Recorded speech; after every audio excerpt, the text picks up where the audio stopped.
हाय, hello, नमस्कार. कशा आहात सगळेजण? मजेत ना? मजेत असायला पाहिजे. मी प्रतीक्षा तुमचं छोट्याशा मिनी ब्लॉगमध्ये खूप खूप स्वागत करते. तर सगळ्यात अगोदर पंचमीच्या तुम्हाला खूप खूप शुभेच्छा. तर आमच्याकडे पंचमीनिमित्त इथे नागनाथाच्या मंदिराच्या तिथे खूप मोठी अशी यात्रा भरते. मग त्याच यात्रेसाठी आम्ही इथे 5 वाजता निघालेलो होतो. तर खूप मोठी अशी यात्रा भरलेली होती. पाऊस वगैरे येत होता अधूनमधून. म्हटलं लवकरच दर्शन वगैरे घेऊन यावं.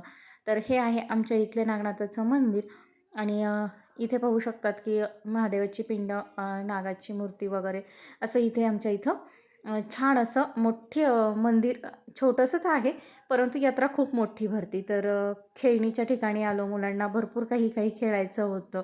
सगळ्यात अगोदर तर ट्रेनमध्ये बसले.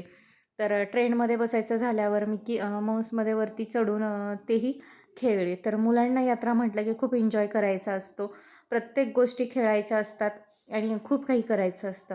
मग आज त्यांच्या मनाप्रमाणे सगळंच काही केलं. तर इथे थांबलेलो होतो. नंतर ते झाल्यानंतर एक एक करून सगळ्या गोष्टी खेळून घेत होते.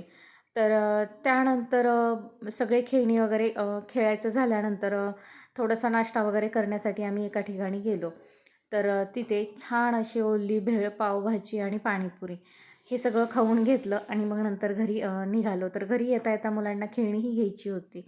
तर आमच्या करमाळ्यामध्ये या 2-3 दिवस खूप छान आणि मोठी अशी यात्रा इथे भरते. करमाळ्यातल्या जवळचे खेड्यापाड्यातलेही भरपूर लोक असे इथे येतात आणि करमाळ्यातला प्रत्येक माणूस या ठिकाणी येऊन दर्शन घेऊन यात्रा एन्जॉय करतो.